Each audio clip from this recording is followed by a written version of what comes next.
Hi everybody, Jamet Tabor here, and I am joined by Rook Angel, a friend of mine. Hello, hello. She is a friend of mine who we have watched many different animes and have had many different debates about. So we figured Yeah. we would play a little game. The challenge is we each had to pick three anime that we don't think the other person has watched. The catch is we have to enjoy it as well. Uh, Yes. It'd be no fun if we just listed horrible animes that no one likes. But sometimes it's the debate. It's the debating of like, give it a chance. It might not, it might not be my cup of tea, but it could be somebody else's cup of tea kind of situation. So it's one of those, Yep. I've had that before. But anyway, hello everybody. Ruka Angel in the house. Uh, Sorry, I you can cut that off if you want to, but nah. just We're just running timing. live the whole way through. Um, I will be honest. I set up like a very basic throw pictures up there and talk about the name of the anime and show a couple of the characters. I saw Rook Angel's first slide she made, and she's going to kick my butt in presentation.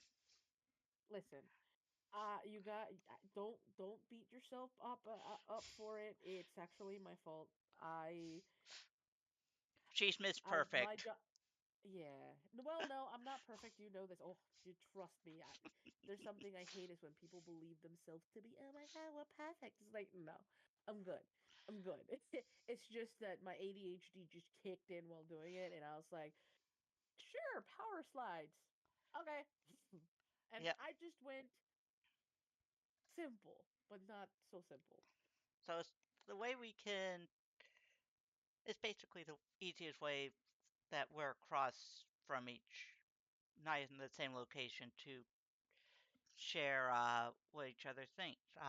I'll go ahead and get us started off with my Okay. number three pick. First one is based on a gotcha game. Have you ever seen a gotcha game based anime before?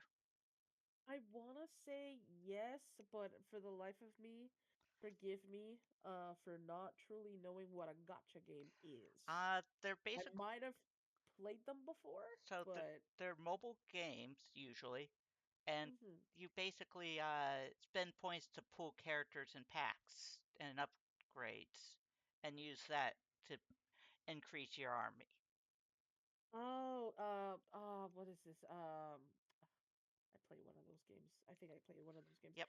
Um, I help me. personally find most gotcha games are more there to just sell the The game. character. Yeah, That's all, yeah. they're not Um, exactly the best, but this first one I actually enjoyed.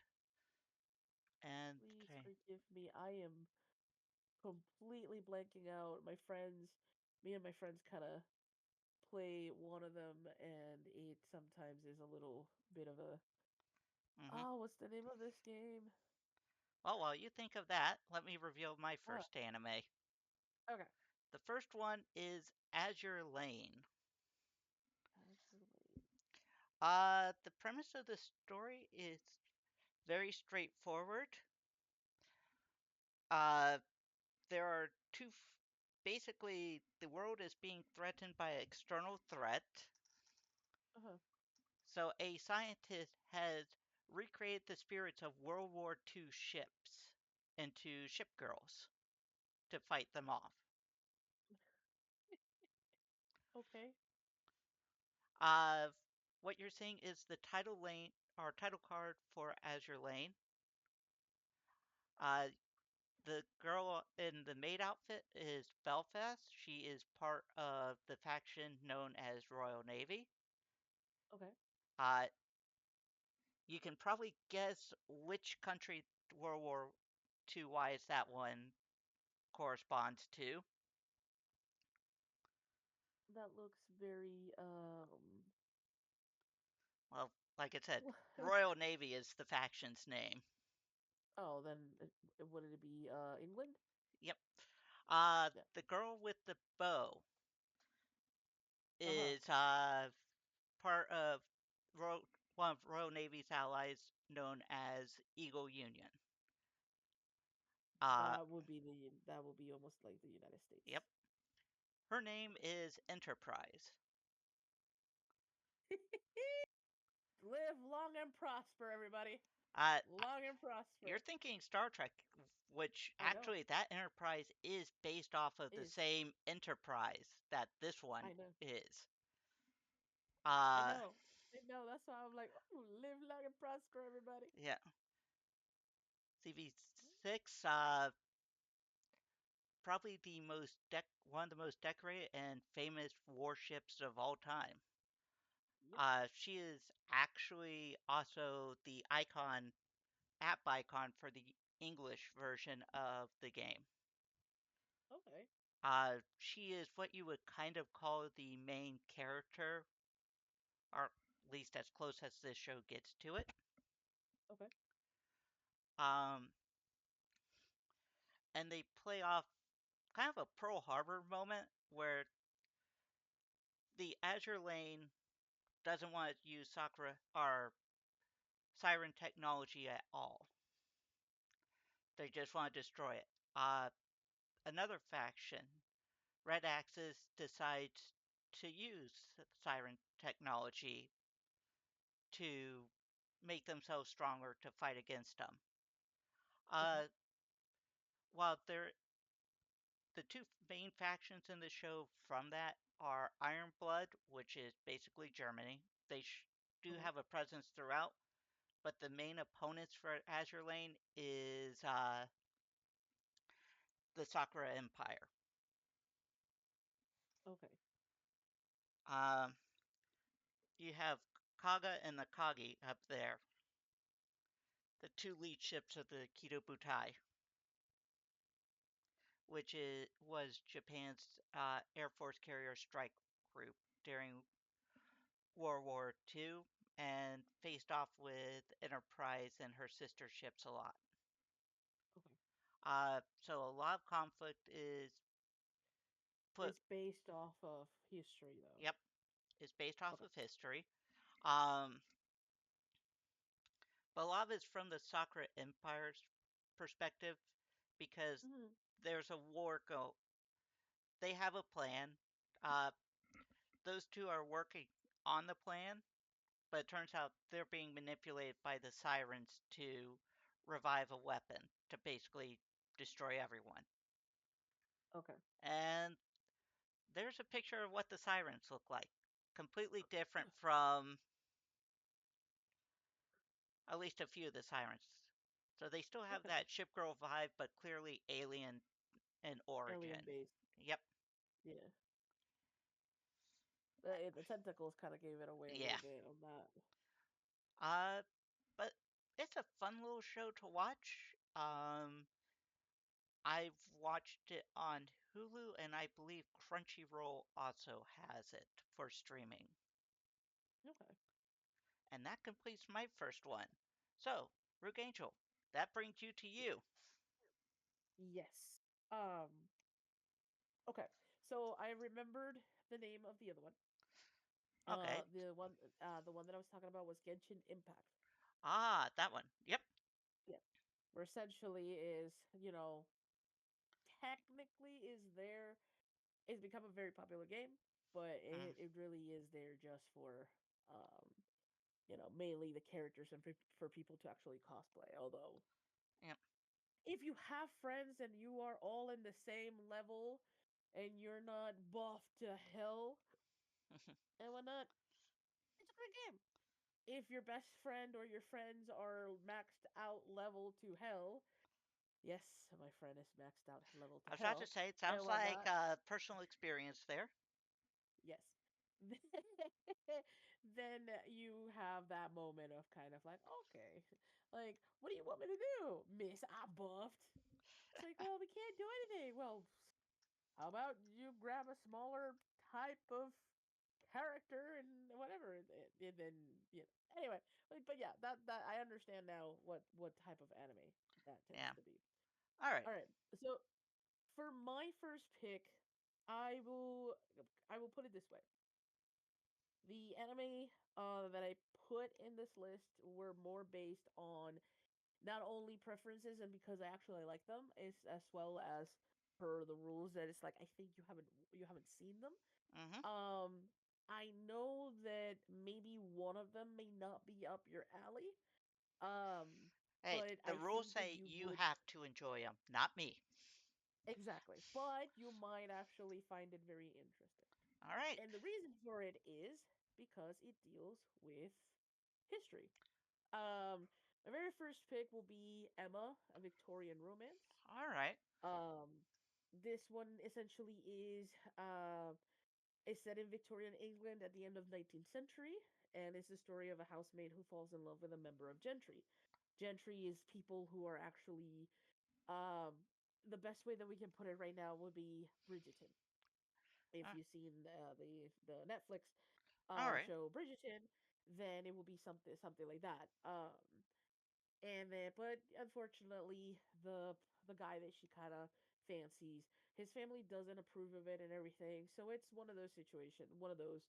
Um, Lower a lot of class people want to. disputes. Yes. Got it.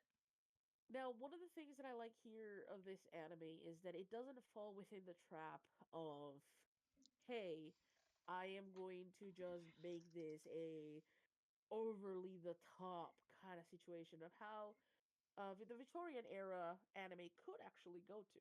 It is very historically set. Um, very like it is as it is. Technically the story becomes of Emma, who at one moment or another actually ends up working for this lady. It tells you through the story, so I don't want to kind of give too much of it about it. Yep. Who ends up working with this lady, and it's one of those old ladies who just she's part of gentry and everything, and just needs a maid to help her. Emma is a very well read person for the type of work that she So does. she is She does lower nobility instead of just in the working class. no, No. no, she is working class, but with the ability of actually reading. She Okay. actually loves reading, and she's very subtle. Like she doesn't go like, "Oh my God, why does everything happen?" No, no, no. She's very subtle. So you actually see, you see it through her point of view of her day to day. It's a day to day situation, and she does have a friend who happens to be Gentry All right. because he knows her master, for to say it like that. When he was a little kid and everything, and he still knows her, but they both kind of fall in love with each other. But of course, there's where everything kind of lies. They might like each other, but he is in a completely different world, and so is she. Throughout the story, it is just kind of like going through that notion of uh the difference between the two All right. of being the gentry and being a maid, and the problems that can kind of come up with that. They're not together until, and it might be a little bit of a spoiler, but we all know where this is going. It's a love Um, series. it's a love series, but it's a very subtle love series, so it's a nice kind of palate cleanser if you're so used to so many like oh my god, like back to back kind of anime, and I It's really enjoyed it a lot. Once again, historically speaking, it is on point. Um, Here is where the roles in society can actually make you or break you, and I am a big fan of this type. If anything, if I were to actually put another movie to this, would be Pride and Prejudice kind of situation. all right. Only that that she is fully and completely a working person. This has nothing to do with like, oh, I'm also part of the gentry kind of situation. No, no, no, no, no. The only reason she knows of gentry is because she works for them, and everything else is just the choices that we make throughout the day and what we decide to kind of go through. And again, I fell in love with it. Personally, it is I love to hate to say it, but I actually love things like these where they're subtle, they're nice, they kind of just makes you feel good kind of situation, but it has a good ending. It might have its moments where it's like, why? Why is it so like, oh, da, da. But historically speaking, it is the truth. It is truthful. but at the end has a very good happy ending, and it's phenomenal. I also decided, and here's where I went a little bit extra. Kind of gave an overview score of what online we see. Ooh, I do have Crunchyroll gave it a 4.6 out of 5. The IMDb score was 7.6 of 10, and the Google's user like of 91%. that's a that thing's punching up there. Uh-huh. It's really amazing to actually see it up there. I will give it a 90, if I were to give it a percent, I will give it a 95. Um and I give it a 95 because of essentially the fact that it could have those extra moments that you go like, come on, just be a little extra here, a little bit extra there, but in the context of the story, it doesn't really fit. Um, and then you might get a little emotional on the fact of like, why the fuck is this happening? But then you realize that it's like, you know what? Nah, they it was a correct choice. So so yeah, I don't want to give tens out of tens if I can, or 100% if I can try and avoid it, because there's, the moment that you do give it a 10, you can set yourself up for situations, but it's close. It's up there. All right. So yeah. So I think that you would enjoy this one. Um, if you were to actually watch it just for that historically value of it all. Oh, and of course, if you once again, if you see, let's say you just watch Arcane and you have Arcane in your brain, and you want to go watch something else, but Arcane was so, one of those that just kind of stay on you. Mm-hmm. I think Emma is a very good kind of like, let's wind you down a little bit. Let's just go with something simple that you can have in the background and just enjoy. Just for the pleasantry of enjoying of the enjoyment.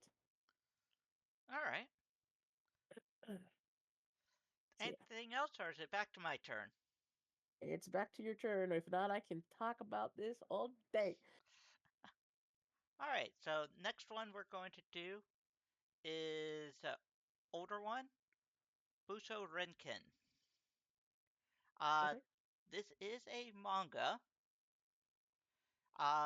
done by the same creator who did Rurouni Kenshin. Okay. Uh, this is his Can't anime.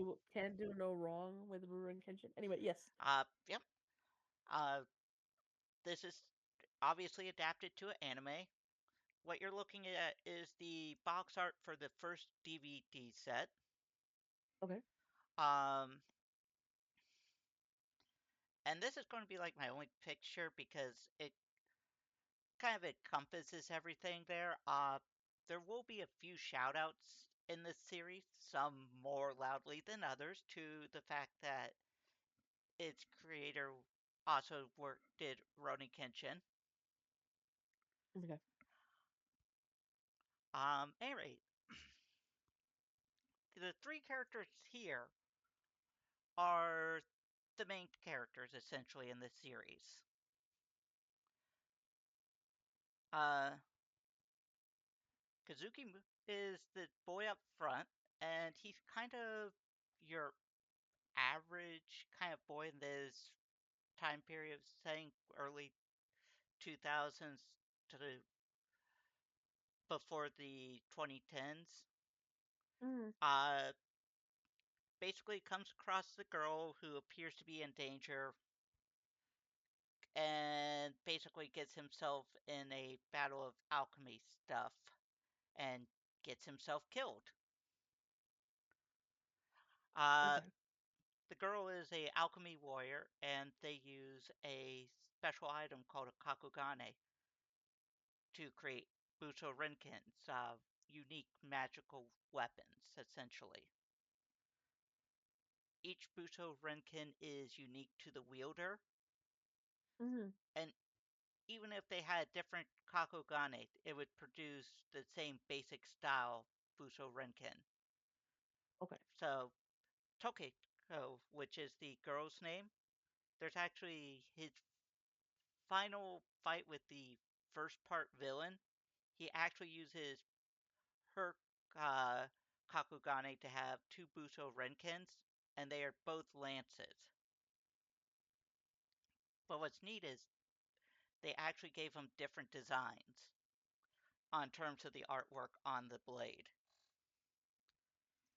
Mm. Any rate, so he gets caught up in this alchemy stuff, fighting off homunculus, which kind of started off as your baddie of the week Mm. until uh, basically turns out that some human type homunculi are attempting to revive the most dangerous being ever, who was part of an experiment to create the ultimate alchemy warrior, according to the legends. And they succeeded beyond wild imagination because this warrior could basically absorb energy from the life force around him, Okay. basically making him nigh unstoppable. Um, what happens is Kazuki actually also starts getting hunted down as well because Tokyo, the Kakugane that she used to revive him, was one of the Mhm. hidden black ones that was used to create the Ultimate Warrior. So he's also slowly turning into the same type of being. Okay. And I won't go too. It's kind of your So base. Yeah, s- so he's turning into the similar to the bad guy. to the to the final villain, our final Yeah. boss. I won't Okay. say Okay. bad guy. I will say the final boss. Final boss. Got it. Got it. Got it. Got it. Okay. And I will not spoil much more than that. But it's kind of your classic early 2000s to mid 2000s anime. But I really kind of Oh, enjoyed this series. The English voice acting needs some work, but same with some early dubs. yeah. And the only thing I will say on top of that is this guy here, Papillon, steals Uh-huh. every scene he is in. His personality is amazing. He is also the reason everything in the show happens. Okay. So it's like God in a way. No, Okay. uh, he Puppeteer. no, actually. So spoilers. He Okay. starts off as a sickly human who's from a famous family who was involved in alchemy way back when. Okay. He found his ancestors' alchemy notes and starts creating homunculi to turn himself into one so he can survive. He's the first Ah. person the protagonist defeats.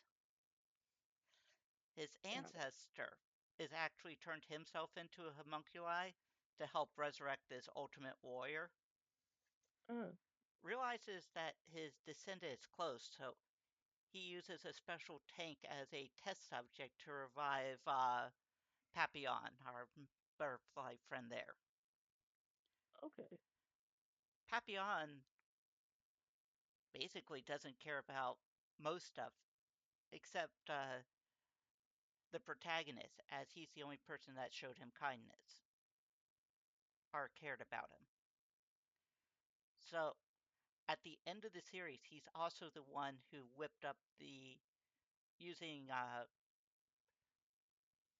materials. He whipped up the cure to cure the protagonist of the victorization, the plague that was turning him into a walking destruction. Okay. So like I said, everything that happens in the series is that guy. Huh. He also just steals every scene he's in. Gotta love it when everything is like, oh yeah, how this happened? You can just link everything to this Yeah, person. It's like, but what about no no no no no no no no. This person is the reason why everything went to hell. or This got one. better. That too, but he started it. He started it. Yep. Uh, I saw this on Hulu and Disney Plus, and I believe I saw Amazon Prime also has it Okay. for streaming. And that finishes up my number two, which means, So before we start talking about this delicious anime, ooh, um, her earlier, Emma can actually be found nowadays in Crunchyroll. all right, Um, and that's where I watched it the first time. I was doing a I was assisting uh in editing a video of that particular anime of Emma, and it was there. all right, And it's like it went from like this to I love this anime. So yes. All right. So this delicious anime, as the title states, it's called Delicious in Dungeon. you and bad puns. I know, I know. I'm not great at it, guys. If it comes out, it comes out. If it's great, it's great. If it's not, it's not. Most of the time, most people go, just tell me to stop. So be free to just do so. No, I'm just going to keep um, handing you the rope. All right. So Delicious in Dungeon is actually a lot of people some people might have actually heard it. I know that I mentioned it to you and that's why I put it here because you were have no idea what I was talking about. So it's like, ah, perfect. So essentially it started as a manga and it actually got serialized online and came out in Netflix All right, last year. It follows, as I say, it's think Dungeons and Dragons. It follows a party of adventurers into the fantasy world. And then they went to actually go like, oh, we need to go and defeat this monster, aka a dragon. Like always, dragons are the best at the very end. Um, and unfortunately, the dragon actually kills or consumes one of them, one of their party members. mm-hmm, And they went back to the beginning, and they're looking for way. They're actually like, we have to go save her. And so they embark on a journey through the dungeon to revive her. And the thing about it is, the deliciousness of it all is that they need to survive, you need to eat. And the only way ah, when you do it in a dungeon, when you don't have stuff or when things go low, kill and is cook. you need to cook. Now, what are you gonna cook? Most people go like, no, we have bars, or we need to arrive to the safe zones to, barter and get some stuff. And most of the stuff is not delicious. Now, you have sometimes, as we all are, the our brains tell us to do things that we're not really supposed to. And Naturally. here is yes. And here is where Falling Tundon, which is the guy in the screen, falls into. He has this tendency of looking at different things and questioning if they're edible, if he can eat them, and how he will eat them. And I don't mean people, I mean actual like, oh, this is a mushroom. Could I eat this mushroom? Ooh, a bat. I wonder how the bat tastes. Ooh, Yep. a monster. I wonder how this will actually oh, sorry. And he will actually use it to pair it out. Please forgive me. Most people that hear him say that uh Most kind people of who get a hear him little start coughing. Wow. sorry, my apologies. I'm a little the Oh, no, I'm apologies just got to having me. fun there. So he has two other companions. One of them is Chilchuck Tim. He's a halfling locksmith, and Marcel Donato, who's an elven spellcaster, and everything.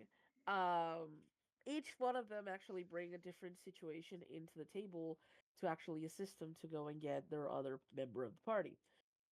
Throughout the first couple of episodes, he's questioning all of this, and people just look at him, and he's like, "I just want to know how it tastes." And then comes in Senshi. Senshi is a dwarf who has pretty much gone through the dungeons and everything with years of experience in surviving in the dungeons It's not his by first cooking campaign. monsters, by surviving and harvesting food. Oh boy. So between they all get together and they're going through the dungeons and through their multiple situations. Again, think Dungeons and Dragons. a lot of things happen, and throughout the story, it's kind of like we're gonna free our friend, but at the same time, ooh, could we eat this? Ooh, how will it taste? And Senshi actually being the cook helps him. It's like, oh, you could do this, you could do this like this, you could do that like that. And it changes the dynamic of how they work.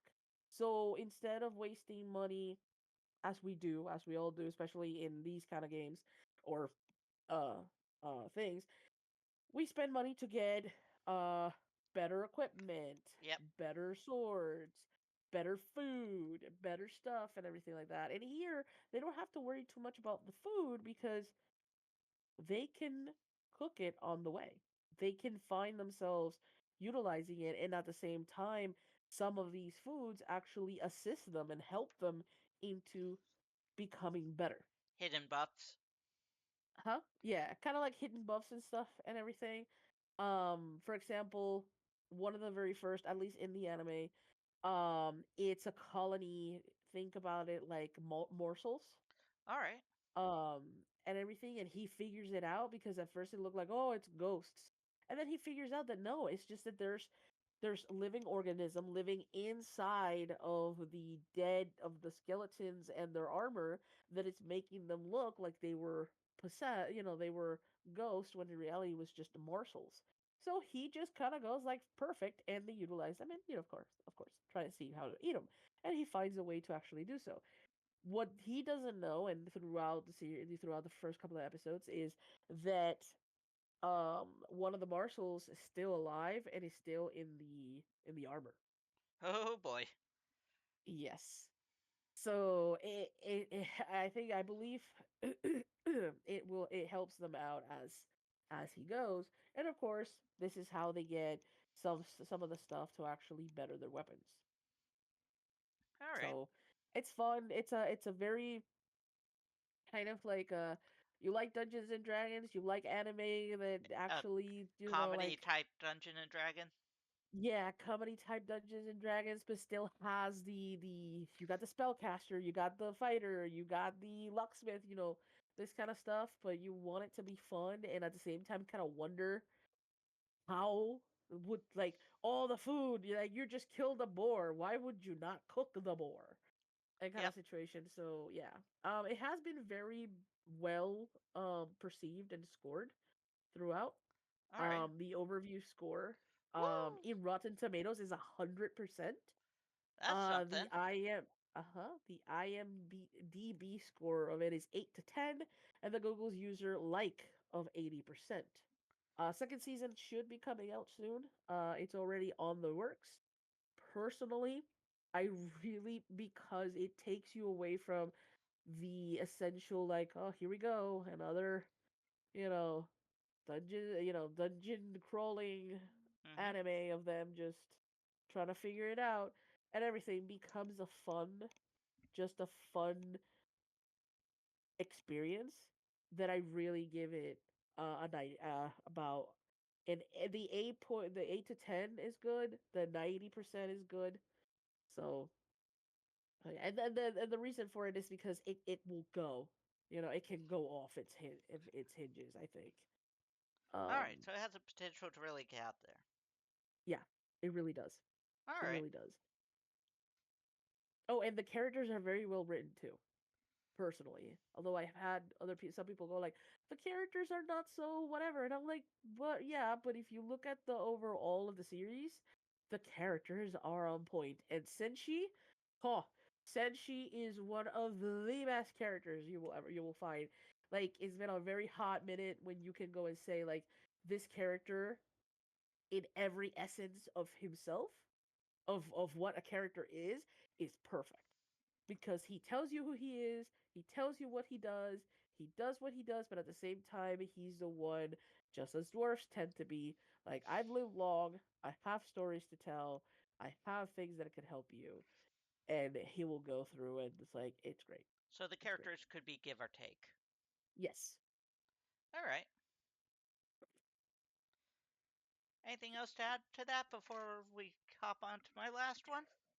Nope. Well, yes, I would love. I'm a foodie. I'm a foodie person. I love food.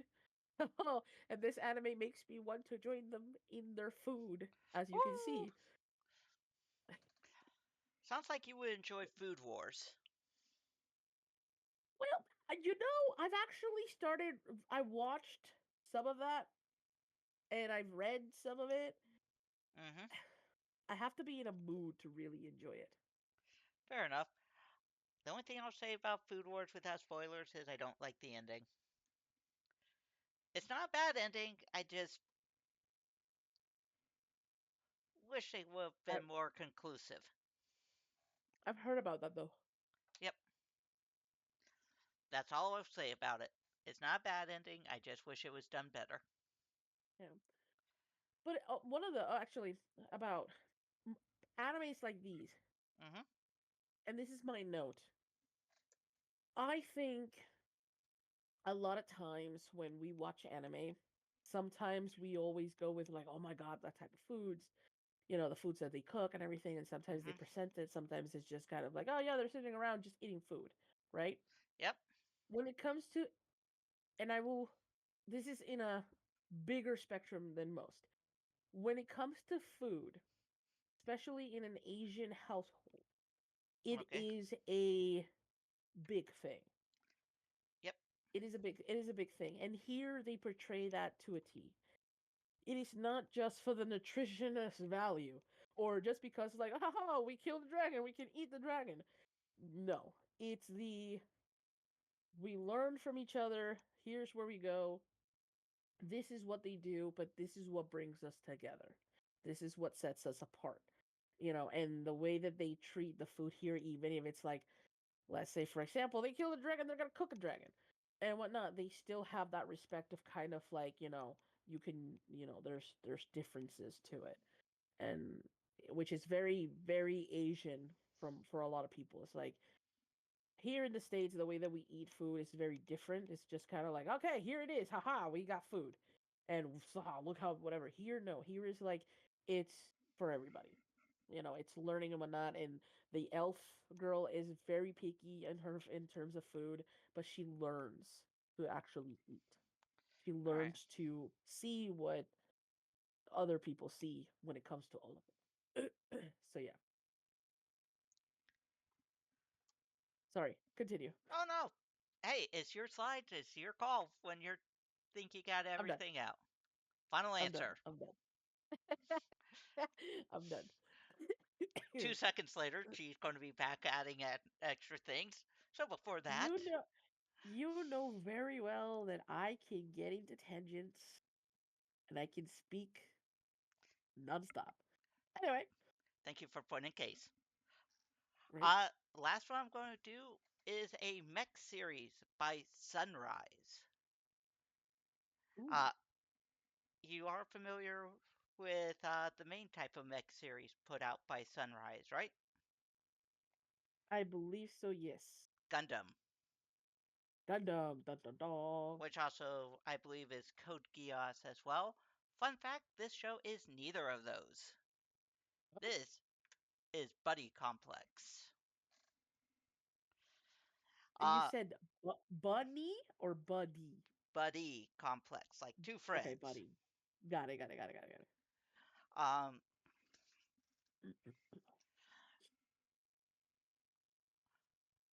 so this is actually kind of an interesting take on it, and I don't want to go into it too much detail in case you watch it, Okay.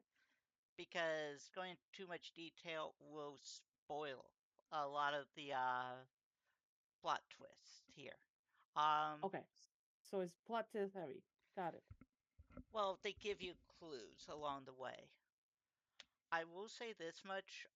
Unfortunately, this only got one season where it was setting up for two, so they kind of crammed season two into like two OVAs, which Okay. made it go really quick.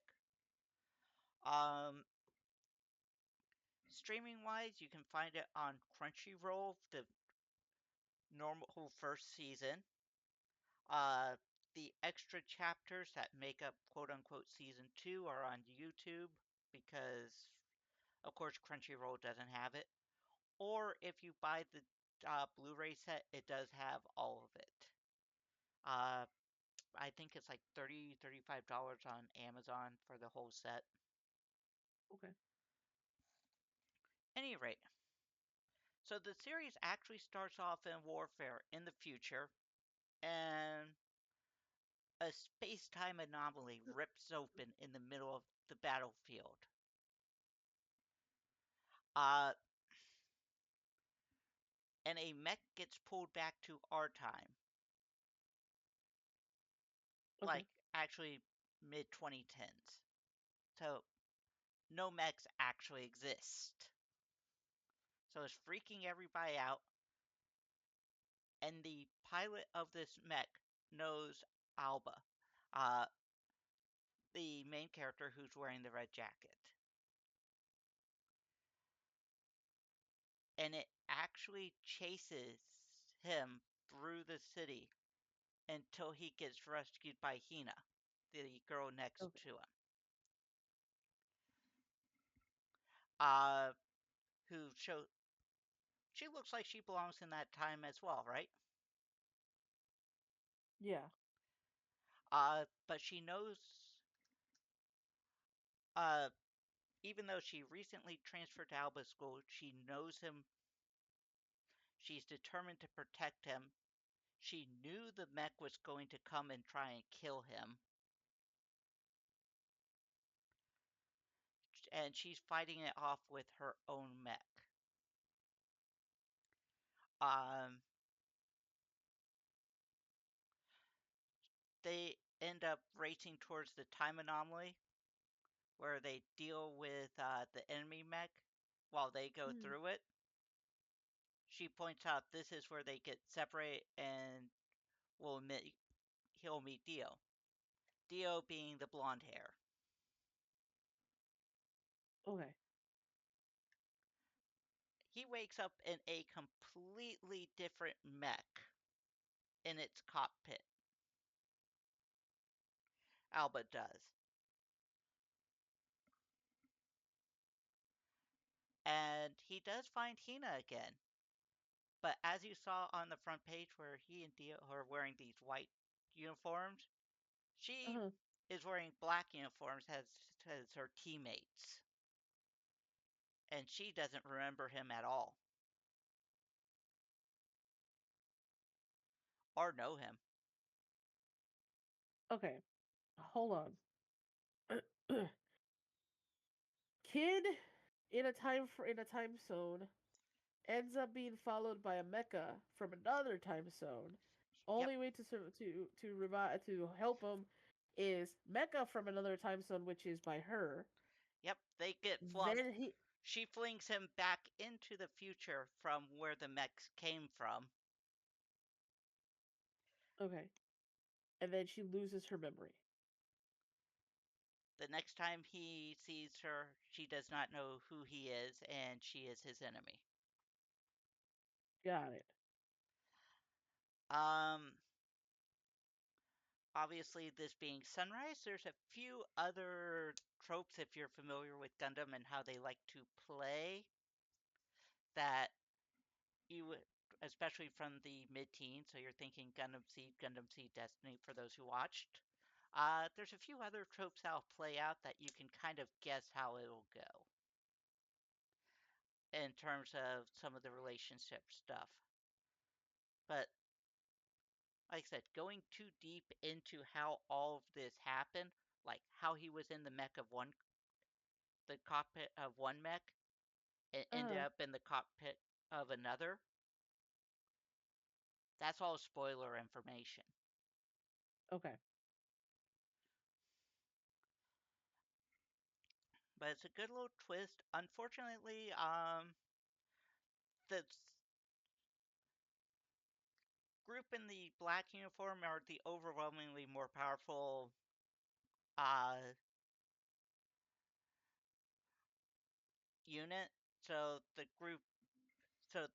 Alba and Theo's group are creating advanced mechs that can mentally link two pilots to increase their ability. Uh, Okay. people speculate that's part of the reason why this series didn't do well was because uh, the pilots who fought in these specific matches were known as couplers and their partners known as buddies. To engage it is known as a proposing system, where a person says connect with whoever the other coupler is, and the other coupler agrees to it by saying exception. Okay. Okay. Hold on. Yeah. This was done when? Uh, 2014, 2015. 2014. Okay. That means that okay, maybe it was a little bit because of its time. Because nowadays there's actually one that's very similar to it, although oh, it's perfect anime. I don't know if you've seen it before. Uh, but anyhow, the okay, so they're able to link with a co-pilot.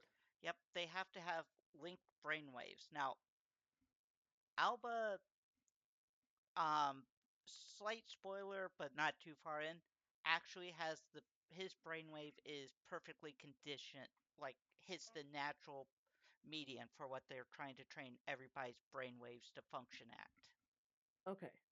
which is why he can automatically connect with another pilot, despite not training to sync up with them. Okay. But like I said, time travel and fun twists abound. You have any Okay. other? So before I pass it back to you, any other things you want to know about that one?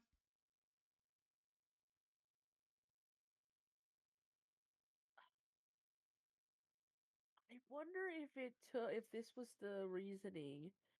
Sort of. Well, no, because there's no time. Well, there's no time travel at the one that I'm thinking about. Could be, yeah. Like I said, this one Yeah. starts with a time anomaly. It ends with a time anomaly. Unfortunately, they kind of crammed season two into like 2 episodes because for whatever reason it didn't catch on during its time. Yeah. So with I that be, mean, oh, around that time we still had a lot of mecha stuff that were kind of yeah, going. Granted, they were kind of like winding down at the time. yep. And I do So, apologize.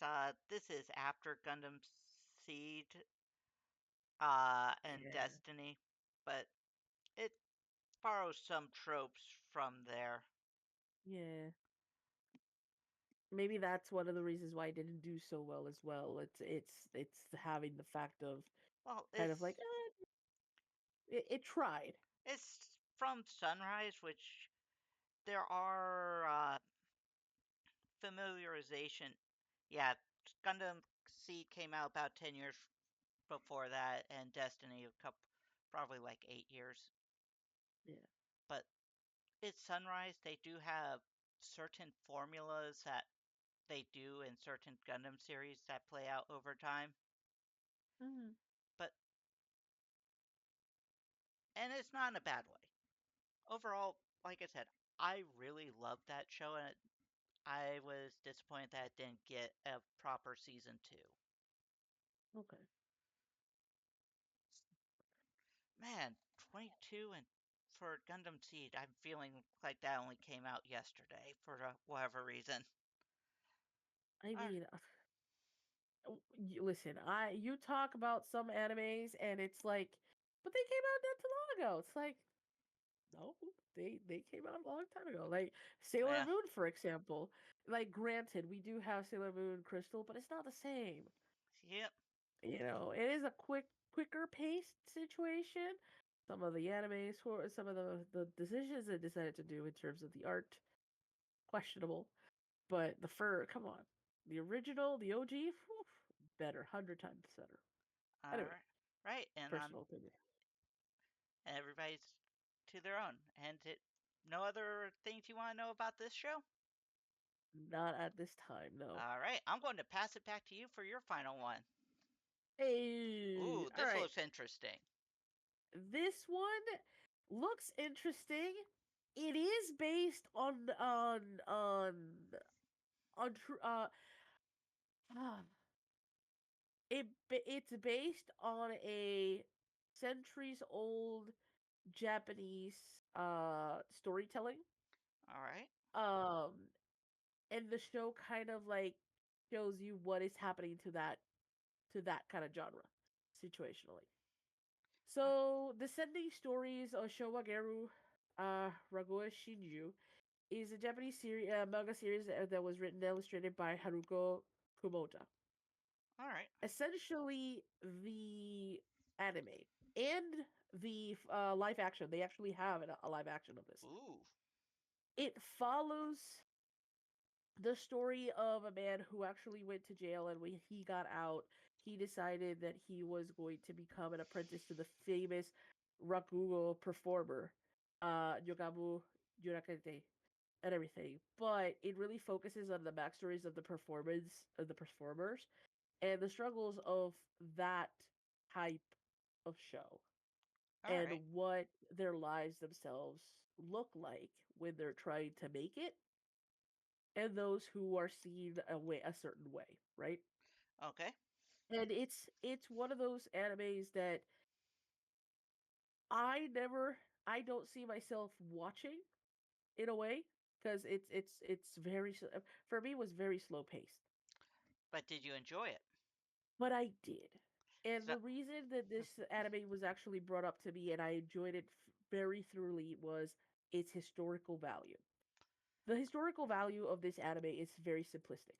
I'll be Japan has a very different way of storytelling to that of the West or that of other countries. true. They're very similar, of course, when you look at it at the overall of Asian culture. Because just like here in the West or any other places, we come from you know, our ancestry, right? Yep. In Japan, there is this type of performance that is mainly done by men.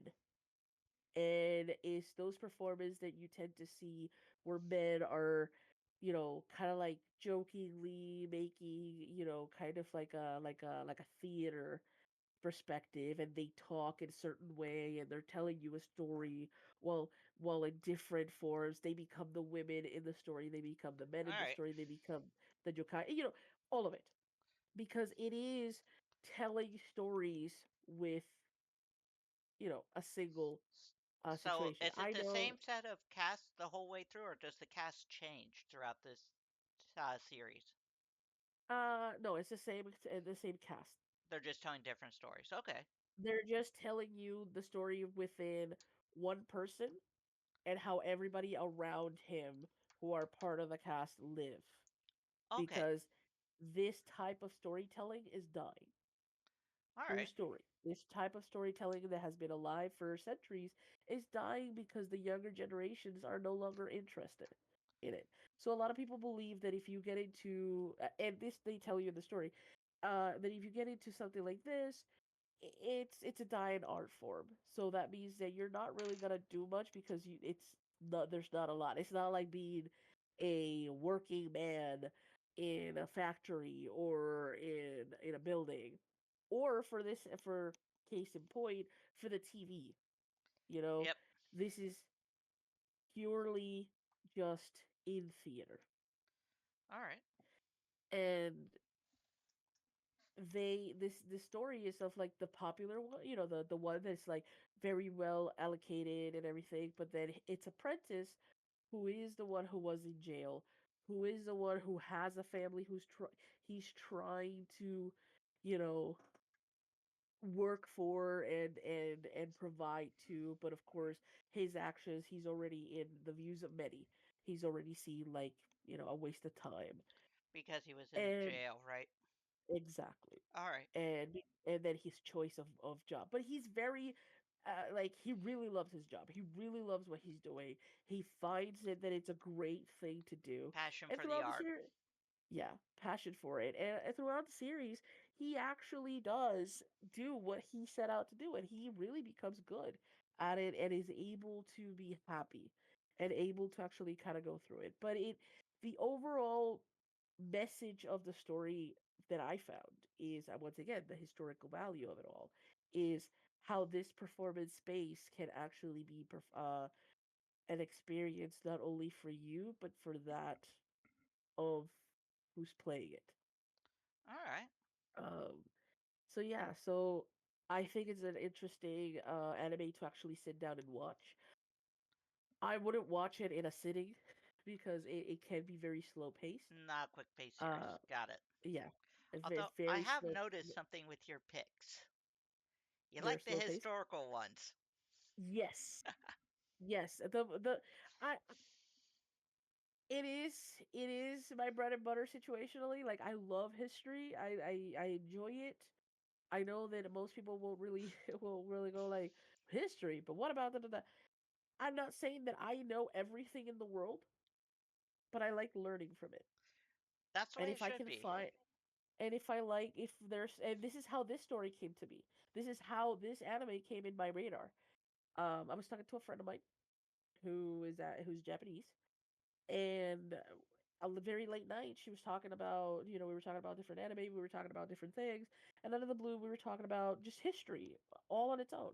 And she goes like, have you and she showed me something, and she goes like, have you ever heard of this? And I was like, Ah, you know what, no, I've never have. And she's like, and she explained it to me, and I had multiple questions, and then she's like, hey, there's an anime, not a lot of people know about it because it is not one of those animes that, oh my god, for everybody. But she showed it to me, and she goes like, this is what it is. Here it tells you and it shows you what the theater is and how it kind of came to. And of course, it's an anime, so it's a very well done. And when I watched it, I had questions because God knows I have questions. mm-hmm. But at the same time, it made, sorry, not made, it made sense. It's looking into that, and of course, I looked into it. I went into like, okay, what is this? What is this type of theater? And there's actually, if you go to Japan, they still do them. Yep. A lot of the theaters actually, or the small places, and whatnot. Everything's in Japanese, of course, in Japanese. But there's certain shows that actually bring down like a white curtain, and they have subtitles in English All right. for for the foreigner who wants to enjoy it. They don't do it for every performance, but they do it for certain performances, and it's for you to enjoy them.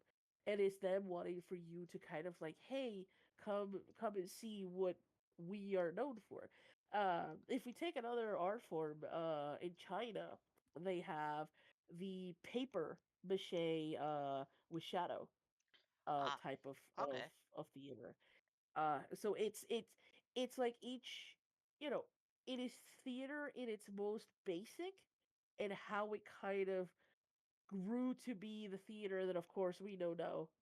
We know here in the West to how it was known elsewhere and how it's known elsewhere.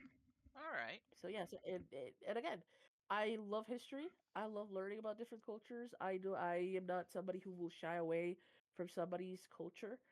Um, the as long as you don't try to like, Don't shove it down I your don't say throat. not the shove down the throat. Just like, don't get mad at me for getting something wrong, because I am not from that culture. So I am That too. sorry if I offended anybody. I am sorry if what I said or what I thought was different. There's a reason why the Grave of the Fireflies, I will never watch it again. Watched it once, never again. Open tier Uh, works. you know. So yeah. And then in terms of the overview score, it is actually very well perceived in a lot of places. The AniList score of it is 84%. The IDBM score is actually 8.3 out of 10, and the Google users like of is 78. Now the I personally give it an 85, and the reason for this is there's a lot of it that can go over my head because the culture fair and enough. what it is and what it represents. Like my Western head brain, Hispanic and Western head brain, will legitimately go like this and it goes through me. That no, it's not. It's about this. It's like, oh, never mind. But yeah, a good 90, 95. I mean, sorry, 85 Now, for this series, but I very well enjoyed it. final question And on I, this one. yes, Where can someone go to watch it? Crunchyroll actually. Crunchyroll. All right. Yes, I'm you sensing a can watch it theme in with our Crunchyroll. answers here. Outside of Yes, Bushu Renken, it feels like every answer was Crunchyroll. But and Delicious was oh, Netflix, you said, right? yes, Delicious was in Netflix. All right. Well, I think we achieved our goal on this one.